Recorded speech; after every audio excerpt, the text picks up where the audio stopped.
Assalamualaikum warahmatullahi wabarakatuh dan selamat datang di mata kuliah Pengorganisasian dan Pengembangan Masyarakat pertemuan kelima dan merupakan pertemuan terakhir bersama saya.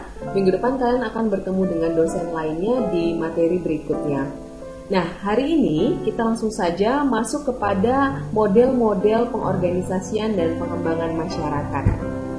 Kita tahu bahwa pengembangan dan pengorganisasian masyarakat merupakan bentuk intervensi di tingkat masyarakat atau community level, yang dimana kegiatan tersebut diarahkan untuk peningkatan lembaga kemasyarakatan guna memecahkan masalah yang ada di masyarakat itu sendiri.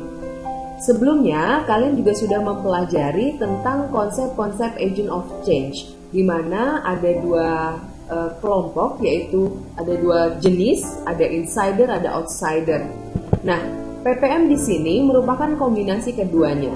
Kita akan jelaskan, kita akan belajar bersama tentang model-modelnya. Jadi di dalam pengembangan dan pengorganisasian masyarakat ini, menurut Rothman dan juga Tropman, terbagi menjadi 3. Ada model A, ada model B, dan ada model C. Masing-masing model memiliki ciri-ciri dan juga kekhasan masing-masing, tergantung dari kebutuhan yang dibutuhkan oleh masyarakat maupun dari insider maupun outsider. Ada model A, yaitu model yang menjelaskan tentang pengembangan masyarakat lokal, artinya keterlibatan masyarakat lokal di suatu kelompok masyarakat itu yang lebih berdaya. Kalau yang model B, social planning, lebih diarahkan kepada tenaga ahli, peneliti yang bisa menggerakkan masyarakat. Kalau model C, social action, merupakan keterlibatan dari lembaga-lembaga swadaya masyarakat atau unit-unit yang ada di masyarakat. Mari kita lihat satu persatu. Yang pertama ada locality development.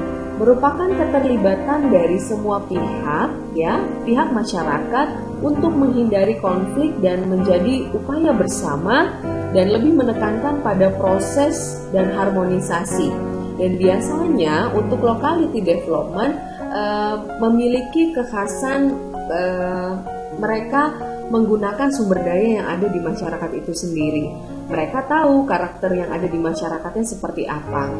Dan pendekatan kerjasama, musyawarah, serta mufakat itu menjadi salah satu kunci dari keberhasilan locality development.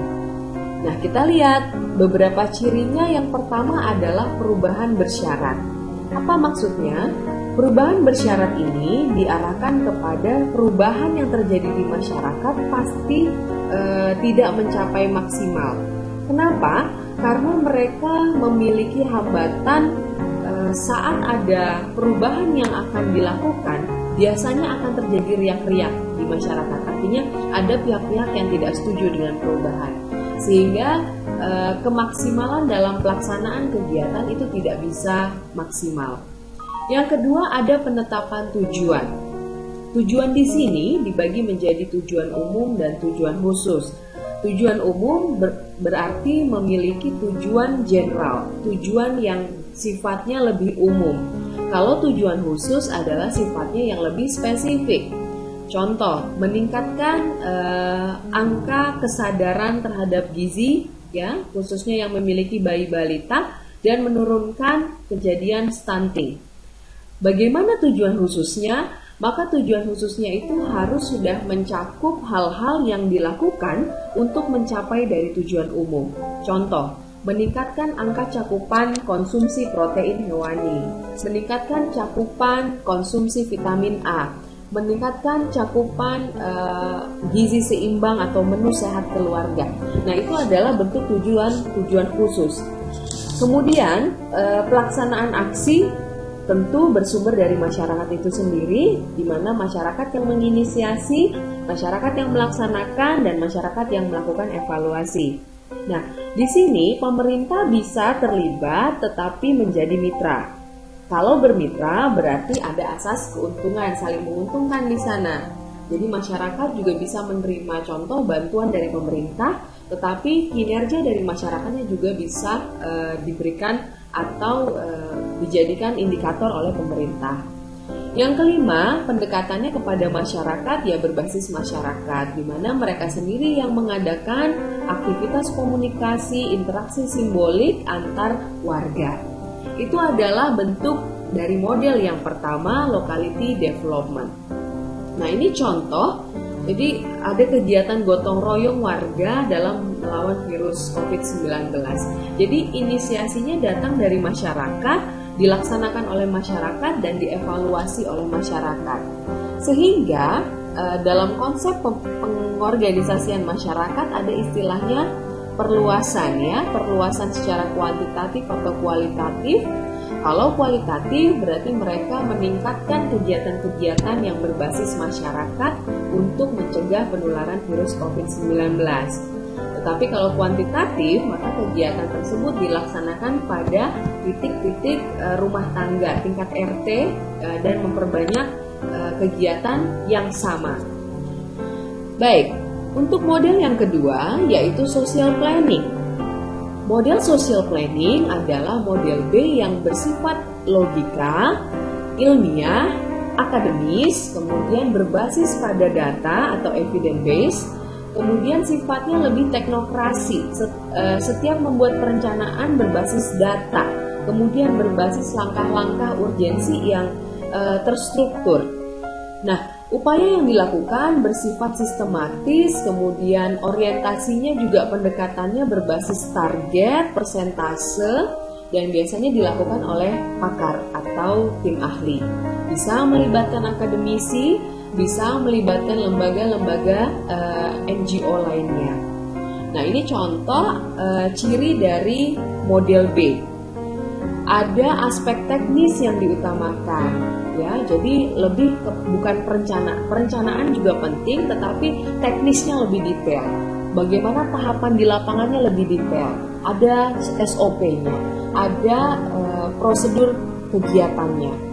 Kemudian yang kedua ada problem solving ya. Ini merupakan salah satu bentuk model B di mana ada alternatif penyelesaian yang lebih banyak. Kemudian alternatifnya lebih beragam karena yang merancang adalah tenaga ahli.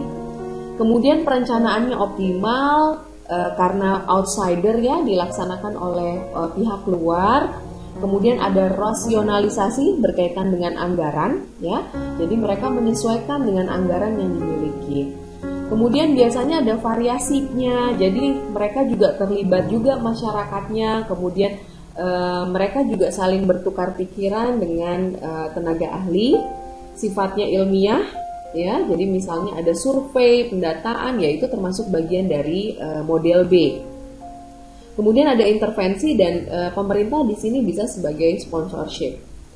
Oke, jadi ini contoh ya, mahasiswa FKM juga melakukan beberapa kegiatan-kegiatan dengan model B, di mana pendekatannya mereka sebagai outsider masuk kepada masyarakat, kemudian memberikan beberapa intervensi.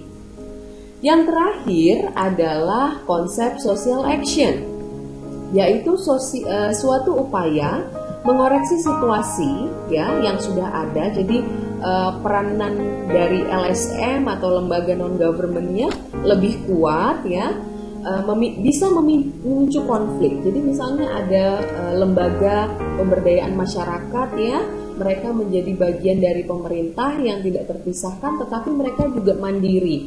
Mereka memiliki kemampuan untuk mengoreksi apa yang pemerintah lakukan, kemudian mereka mengkritisi segala bentuk kegiatan pemberdayaan masyarakat. Biasanya lebih banyak memicu konflik ya di masyarakat, kemudian bisa mengadu domba juga bisa, tetapi social action yang diharapkan adalah tidak mengarah kepada hal yang negatif, tetapi perubahan yang positif.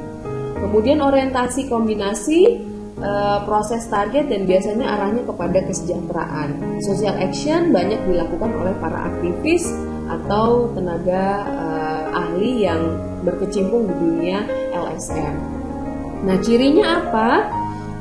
Ciri-cirinya biasanya ada gejolak untuk merubah hal-hal yang mendasar, ekonomi, sosial, kemasyarakatan maksud saya, kemudian tatanan kehidupan, Kemudian biasanya penataan sumber keputusan, kekuasaan, kemudian perjuangan kelompok tertindas, dan biasanya hal-hal yang kaitannya dengan menggugat keadilan. Nah, kalau kita lihat dari cirinya memang sangat dinamis ya. Dinamisnya di sini adalah aktivis yang banyak bertindak untuk melakukan hal ini. Nah, ini adalah ringkasannya. Jadi memang dari model A, B, C yang paling mendekati musyawarah mufakat dan memiliki pemberdayaan yang tertinggi adalah model A. Kemudian model B yaitu peran dari ahli yang paling berperan. Kemudian model C adalah kombinasi proses dari model A dan B, tetapi lebih banyak kepada upaya-upaya untuk merubah dasar-dasar kehidupan ya. Ini contoh, mereka lebih tertuju pada kritik terhadap pemerintah. Baik, selanjutnya kita akan berdiskusi lebih lanjut di laman MOLS. Nah, ini ada studi kasus ya, yaitu 49% mereka yang merokok dan berusaha untuk berhenti merokok, mereka melanjutkan kebiasaan merokok walaupun pandemi. Padahal kita tahu merokok merupakan salah satu perilaku yang meningkatkan atau memberikan resiko lebih tinggi terkait penularan COVID-19. Nah, selanjutnya kita akan diskusikan, saya butuh pandangan Anda. Silakan untuk membuat paper sederhana ya, 1 lembar saja. Kemudian tuliskan pendapat Anda, upaya untuk memerangi rokok di era pandemi di tingkat masyarakat sebaiknya menggunakan pendekatan model apa? Model A, model B, atau model C? Dan Anda bisa uraikan siapa yang berperan dan bagaimana aktivitas atau upaya pemberdayaan yang dilakukan. Selanjutnya, kalian tuliskan jawaban Anda melalui kertas selembar dan jangan lupa diunggah ke laman MOLS penugasan di dalam bentuk PDF ya. Saya tunggu hingga akhir perkuliahan hari ini. Baik, terima kasih. Demikian perkuliahan ini saya sampaikan. Wabillahi taufiq wal hidayah. Wassalamualaikum warahmatullahi wabarakatuh.